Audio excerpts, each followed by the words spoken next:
사람은 그 생각하는 것을 말하게 되어 있습니다. 그래서 어떤 생각을 하는가가 참 중요한데요. 그 마음은 다른 사람들이 볼 수 없지만, 그러나 그 생각은 알 수 없지만 그 말은 들을 수 있고 또 그 말을 통해서 깨닫게 되고 또 추측할 수 있게 되는 거죠. 하나님께서 우리의 마음을 보십니다. 하나님은 우리의 생각을 아십니다. 그러므로 우리가 우리의 생각과 우리의 마음을 다시 한번 정결하게, 순결하게 또 거룩하게 할 필요가 있습니다. 하나님의 말씀으로 우리의 생각과 마음을 고정시켜서 우리의 입에서 나오는 모든 말들이 축복의 언어가 되어지고 하나님의 말씀과 같이 어둠에서 빛 가운데로 인도하는 그러한 언어가 되기를 바랍니다.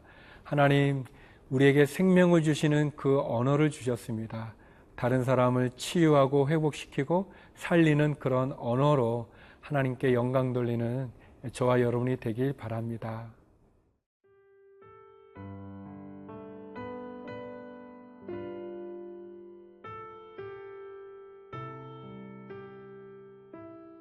로마서 3장 9절에서 20절 말씀입니다. 그러면 어떠하냐? 우리는 나으냐? 결코 아니라. 유대인이나 헬라인이나 다 죄 아래에 있다고 우리가 이미 선언하였느니라. 기록된 바 의인은 없나니 하나도 없으며 깨닫는 자도 없고 하나님을 찾는 자도 없고 다 치우쳐 함께 무익하게 되고 선을 행하는 자는 없나니 하나도 없도다.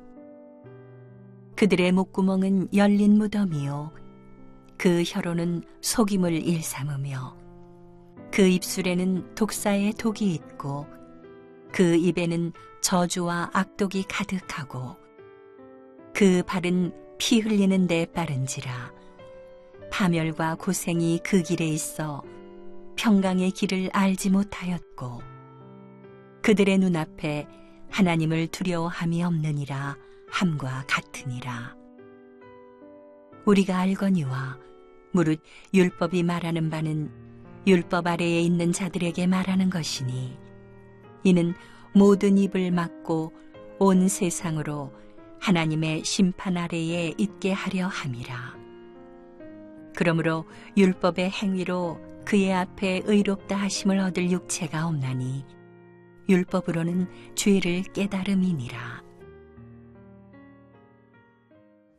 사도 바울이 계속해서 고백하고 또 오늘 결론과 같이 결국 모든 사람은 하나님 앞에 죄인이라는 것을 고백하게 됩니다. 유대인이든 이방인이든 헬라 사람이든 관계없이 모두가 죄인인 것을 고백합니다. 모두가 죄인이라는 것은 모두가 구원이 필요하다는 것을 말하고 어떤 것으로도 구원받을 수 없다는 것은 예수 그리스도의 십자가가 우리의 유일한 구원이라는 것을 말해주는 거죠. 9절 말씀입니다. 그러면 어떠하냐? 우리는 나으냐?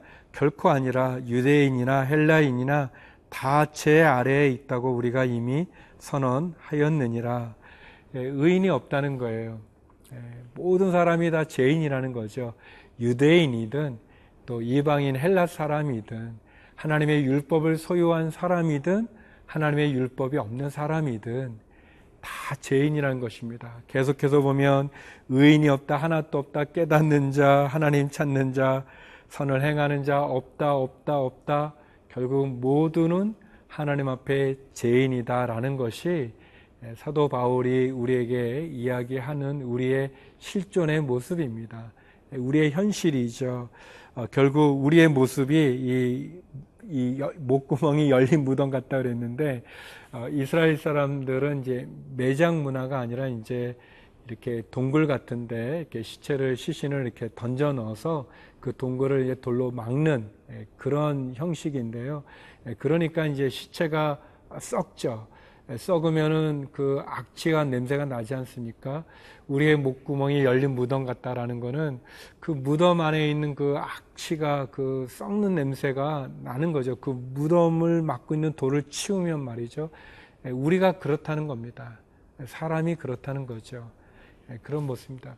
제가 어렸을 때 그 케네디 대통령을 참 존경하고 그 위인전에 나오면 읽고 뭐 그랬던 적이 있었습니다. 슈바이처 박사도 좋아하고 그랬었는데, 근데 제가 크면서 알게 된 사실은 그 케네디 대통령이 참 훌륭한 일도 많이 하셨지만 또 도덕적으로 또 하나님 말씀에 비춰보면 또 부끄러운 일도 많이 하셨던 것을 알게 되면서 실망하게도 됐습니다. 또 아프리카의 성자라고 말하고 또 노벨 평화상도 받았던 슈바이처 박사지만 그분이 했던 좋은 일도 있지만 또 그분이 썼던 그 나의 생애와 생명의 외경이라는 그런 책이 있는데요.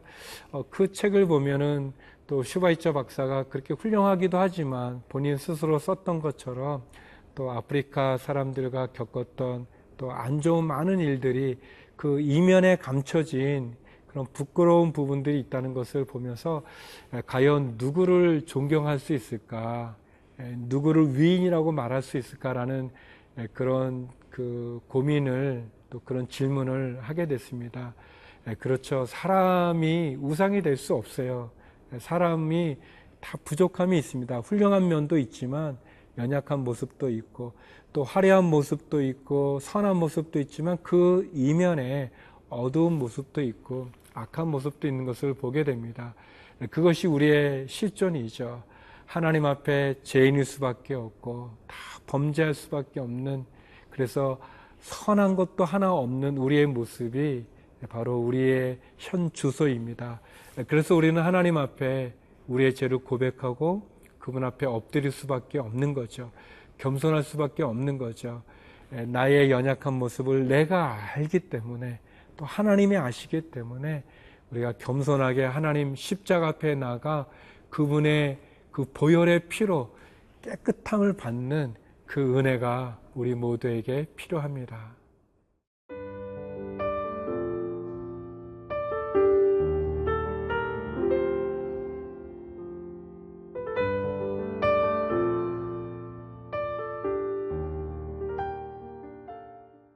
모든 사람이 죄인이고 그래서 모든 사람에게는 구원이 필요하다면 그러면 하나님 주신 율법이 있는데, 하나님 말씀이 있는데, 그러면 그 율법은 무슨 의미가 있는가? 모든 사람들이 다 죄인이라면 하나님 괜히 율법만 준 거 아닌가? 그런 질문을 우리가 할 수 있습니다. 그것이 또 유대인들이 갖는 질문이기도 한데요.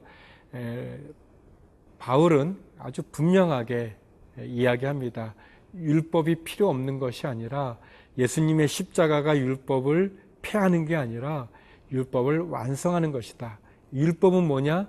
율법은 우리로 하여금 죄를 깨닫게 한다는 겁니다. 우리 20절 말씀인데요.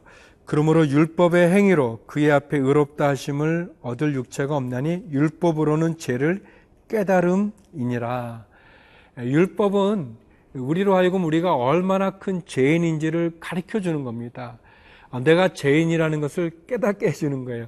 율법이 없으면 죄가 죄인 줄 모르는데 율법을 통해서 우리가 죄를 지었구나, 내가 이런 큰 죄인이구나를 알게 되는 것이고, 내가 죄인이라는 것을 알게 될 때 내가 구원자가 필요하다는 것, 내가 구원받아야 된다는 것을 가르쳐 주는 거죠. 그런 의미에서 보면 율법은 뭐 거울에 비유해 볼 수 있을 것 같아요.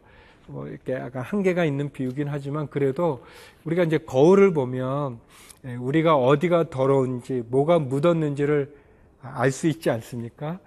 그러나 그 거울 자체가 우리를 뭐 깨끗하게 해주는 거는 아니죠. 깨끗하게 해주는 건 아니죠. 예전에 좀 창피한 일인데 이 회의를 하면서 장로님들하고 같이 식사를 했어요. 식사를 하고 이제 먹은 것을 치우고 그리고 이제 이야기를 하는데 회의가 끝나고 나서 제가 화장실에서 이제 손을 씻게 되면서 거울을 보니까 이 김치에 있는 고춧가루 큰 게 제 앞 이에 이렇게 딱 붙어 있는 거예요. 그게 얼마나 창피한지. 그러니까 그것도 모르고 계속 얘기했던 건데 이제 장로님들이 이제 멋쩍으시니까 이제 말씀은 못 하셨는데 이제 그걸 본 거죠. 마치 율법이 거울인데 율법이 없으면 우리가 얼마나 더러운 죄인인지 얼마나 부끄러운 죄인인지도 모르는 거예요. 그런데 율법을 통해서 우리가 뭐가 묻었는지, 내가 얼마나 큰 죄인인지를 가르쳐 주는 거죠. 그렇지만 그 율법이 우리의 죄를 대속하지는 못하는 거죠. 율법의 의미는 그런 의미가 있습니다. 하나님께서 율법을 통해서 또 우리 안에 있는 양심을 통해서 죄를 깨닫게 하고 죄를 인식하게 하고 또 죄를 지은 것을 또 하나님 앞에 이렇게 나갈 수 있는 그런 뭐랄까요, 안내판이라고 그럴까요? 그런 역할을 율법이 우리들에게 해주게 됩니다.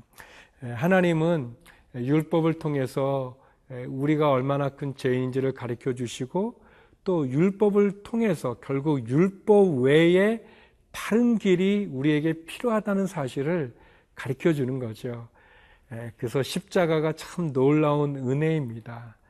사람이 병들었으면 그 병의 원인을 알면 치료가 될 수 있지 않습니까? 근데 원인도 모르면 치료할 수가 없는 것처럼 율법은, 우리의 양심은 우리가 문제가 뭔지, 어디에서 우리가 수술을 해야 되는지, 어떤 약을 써야 되는지를 가르쳐주는 아주 중요한 지침입니다. 거울이 됩니다. 다시 한번 예수님의 십자가를 통해서 구원 얻는 그 구원에 이르기까지 우리가 율법을 통해서, 말씀을 통해서 우리의 죄를 고백하고 깨닫는 그런 은혜가 있기 바랍니다. 기도하겠습니다. 거룩하신 하나님, 참으로 의인은 없으니 하나도 없다는 말씀과 같이 결국 우리는 죄인일 수밖에 없는 것을 고백하고 하나님의 구원이 필요함을 고백합니다. 예수님의 십자가가 필요함을 고백합니다.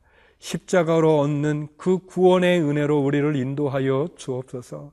하나님, 마음의 상처 속에, 어려운 상황 속에 낙심하여 절망하여 쓰러진 성도가 있습니까? 용기를 주시옵소서, 기회를 주시옵소서, 다시 일어설 수 있게 하여 주시옵소서. 하나님, 우리 선교사님들 기억하여 주시고 우리 육체의 질병으로 심단하는 환우들과 해외에 있는 우리 한인들을 기억하여 주시옵소서. 예수님 이름으로 기도드립니다. 아멘.